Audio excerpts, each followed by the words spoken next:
Hello and welcome to the 445 Productive Through Joy Show with your host and your boy, Dr. Michael Datcher. The show airs each weekday morning, hella early, 4:45 a.m. and goes until 5 a.m. We are a show aimed at entrepreneurs, those who have their own business, those who would like to own their own business, and those who simply would like to live like a boss. If you find yourself falling within one of those designations, you've arrived at the right place. And as you may also be able to discern from the show's title, we're also interested in the idea of using joy itself as a technology to move ourselves towards our goals and objectives. We encourage everyone on the show to start their own business that they may be able to eventually fund their own dream project, their own passion project, that thing that maybe heretofore they've been unable to manifest because they've lacked a funding angel or have been unable to secure a bank loan or for other reasons. So among our services, we help individuals do just that, create internal funding mechanisms that they may then fund the dream project, the passion project. All right? So we are a productivity enhancement company. You can go to productivethroughjoy.com to see more about what we do. But first, a few more words about myself. This is your host and your boy, Dr. Michael Datcher. I'm the author of the New York Times bestseller, Raising Fences, which was today's show book of the month pick. That book's film rights were also optioned by the actor Will Smith, whose people called my people, and I eventually agreed to write the screenplay for that particular project. I'm also the author of the acclaimed historical novel Americas, which is set 13 miles from Ferguson, where Michael Brown was murdered, and of course the conflagration that ensued happened there as well. It's about identical twin sons, this new novel. It'll be published this February 18th on Third World Press. Look for that in bookstores everywhere. I'm also the former executive director of the World Stage, a literary and jazz venue here in California. My educational background is UC Berkeley as an undergraduate, my master's from UCLA, and my PhD in English literature from the University of California at Riverside. I'm currently a professor of English at Loyola Marymount University here in California. I'm an expert at being productive, all right? That's the point, but not a point to brag, but a point just to make the facts clear, and to say that people are oftentimes surprised at my level of productivity given how crazy my own personal narrative is. I am the product of a young girl who was raped at 16, gave birth to me at 17, and subsequently gave me up for adoption to a wonderful single divorcee, yet at the time no biological father, no adopted father. So listen, difficult times for the young MD. Yet as Kool Moe Dee famously said, how you like me now, right? And if I can be this productive through joy, so can many of us who are also watching the show. That in many ways inspires the show. We know what it's like to go through difficulty, to go through hardship, and too often we allow that difficulty, that hardship to be our excuse, our reason for why we cannot ball until we fall. But we're here to tell you that actually you can ball until you fall, and you can also do it in a spirit of joy. So hold on to your hats. We have a great show today. Today we're talking about the connection between productivity and humility, the import of having humility. Humility is an undervalued expression of our life force today, and we're going to be talking about that and how it relates. All right. So let's dive in a few seconds. And so we like to also talk in the morning show, because we air each weekday morning at 4:45 here a.m. here on YouTube, then 4:45 p.m. on Facebook. We like to also talk about in the morning show about the import of framing your day before your day has a chance to frame you, which is a way of saying that many of us go to sleep with trouble on our mind after a long day, and we take that trouble into our dream sleep, and then we wake up with the same trouble on our mind, and that has a way of defining our next day.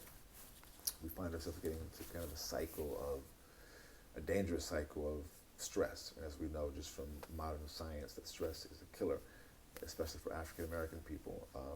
It increases heart disease, it places undue stress on the heart and leads to heart attacks. I mean, there's a whole myriad of issues around that. So we help people, entrepreneurs and those who just want to live like a boss, deal with the stress by, in the context of ritual. Ritual can be defined as doing the same thing essentially around the same time. So let me give a brief explication of my morning ritual as an exemplar. So in the mornings I wake up at 4:45 a.m. That's not right. Our show is at 4:45. I wake up at 3:45 a.m. a little earlier. I read a couple of spiritual or business books. I do our show at 4:45, and then I work on my current novel until sunrise, which is around 6:30 now here on the west coast of America. And then I walk to the beach. I live along the coast here in Venice Beach, California, so I bring my drum, I go drum, meditate, pray, do yoga. It's a very, very powerful and beautiful time. I come back, I work on my current book for a while longer, then I go back to the beach to run up the coast all the way past Santa Monica's Pier, and all the way back here to Venice to go to my gym to get my buff on here at Gold's Gym. And so by 9:30, I'm feeling amazing. My body is being flooded with endorphins, and that endorphin release gives me a sense of euphoria that I can then leverage to move myself towards my goals and objectives. We're not saying do what I do, but we are saying do something because life's going to happen to us every day. All right, so today I'm reading two great books. I'm reading a book called You Are a Badass at Making Money, which is kind of a book about wealth management, having a wealth mindset. I'm also reading a book called The Nag Hammadi Reader. It was so good I had to tear the cover off. It's a book of ancient scriptures, they call it Gnostic texts, which are around the time of Jesus, which talks about the early understanding of Jesus and the fact that he was a meditator, and really powerful, fascinating book about the power of knowing the self, but from an ancient scriptural perspective. Anyway, so from those two books, I extract some wisdom, which I call the morning chant. Today's morning chant is, as a meditating natural mystic, I humbly manifest abundance, so I will fully live life as a verb, all right? As a meditating natural mystic, I humbly manifest abundance, so I will fully live life as a verb. So I think about that throughout the day, and also contemplate that topic, and create, I place it on my phone, for example, but also create the morning and afternoon shows based upon that reading. Today we're talking about humility and productivity. All right? If you're enjoying the show, please share this eventually on your social media networks, and let's dive into the topic. And also please go to productivethroughjoy.com, and of course become a subscriber and get these alerts about our show each weekday morning. So let's dive in. And so point one is that you want to know that humility is your friend. Too often we have a poor understanding of what humility is. We think of humility as being, especially men, in my experience, humility as being something that is not an attractive trait to have, or false humility, or we think people are being falsely humble. But so point one is that you want to embrace humility as a thing that you desire. You want to seek humility, and be careful when you seek it, because it will definitely come. But humility allows you to be more reliant, which is point two, more reliant on the Spirit, meaning that thing that is a part of all of us, that thing that makes us the thing. It is the thing itself, the indwelling thing, that the spark, the Spirit, call it what you may, that thing that we know, that still voice that comes from somewhere that is actually you, the thing inside the thing. All right. So accessing that type of primordial internal power gives you more of an expression to articulate, a more of an avenue to express your own personal power. And listen, although again power can be complicated, you want to definitely accrue power to yourself, and not power that you may dominate people or be a hegemon, but power that you may be able to fully articulate your fullest expression of who you are. That's the key, right? So many of us are truncated by ourselves, by our inability to want to shine big, because we fear what people are going to do in response of our shining brightly. And let me tell you, as someone who does shine bright, when you shine bright, haters are going to come, and there are going to be people who are going to try to tamp out your light in some ways that are aggressive, in other ways not so aggressive, but that's going to happen. And so that is part of the landscape. At the same time, you're also going to inspire people, you're going to move people, you're going to love people, you're going to lift people up, and it's going to be great. But as a full-fledged adult, it is important to know that when you do shine, people are going to try to toss shade at you like you're a catcher for the LA Dodgers, all right? So that was pretty good, top of the head comedy right there, which goes right into the last point.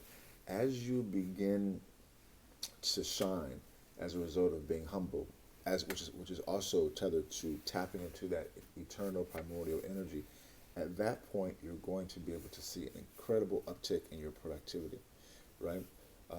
For folks who are entrepreneurs, and folks who are just trying to be better resourced parents. Because many of us, we live in California, so which is a very expensive place to live. So many people are struggling with just basic housing here in our state because I live in Venice, so Venice has, because of many of the tech firms have moved to Venice, they call it we call it Silicon Beach, and so property values, rents, everything has skyrocketed in the last, I would say, like 7 years, but especially the last 3 years, because Snapchat has actually moved on my actual block. So on my block, Snapchat is actually bam, on my actual block, and so as a result of this incredible influx of billionaire money, everything is more expensive. So people are struggling with just basic living in terms of being able to secure a place to live in the state. And so you want to, as a parent, be able to, if you do have children, be able to resource yourself. And that's where this productivity piece comes in, this abundance piece. So often we think about money and wealth as something negative, but listen, if we are honest with ourselves, we know that money gives us options to be better able to give to those who we love and care about. And this is what it's all about. And we're not just trying to just make money to have spinning rims, although if that's your thing, let the rims spin. But we're talking about using money as a way to fully articulate our highest and truest self. All right, so boom, goes the dynamite. Thanks for being here. We air each weekday morning, hella early at 4:45 a.m. here on YouTube, and 4:45 p.m. On Facebook. Please become a subscriber, get these videos, reach out to us, go to productivethroughjoy.com, get subscribed to Michael Datcher, of course.com. Thanks for being here. We'll see you this afternoon at 4:45 p.m. for the last show of the week. We air each weekday morning at 4:45 a.m. here on YouTube and 4:45 p.m. Again on Facebook Live. That's it. We'll see you this afternoon. Until then, let's talk about it and be about it. Deuces.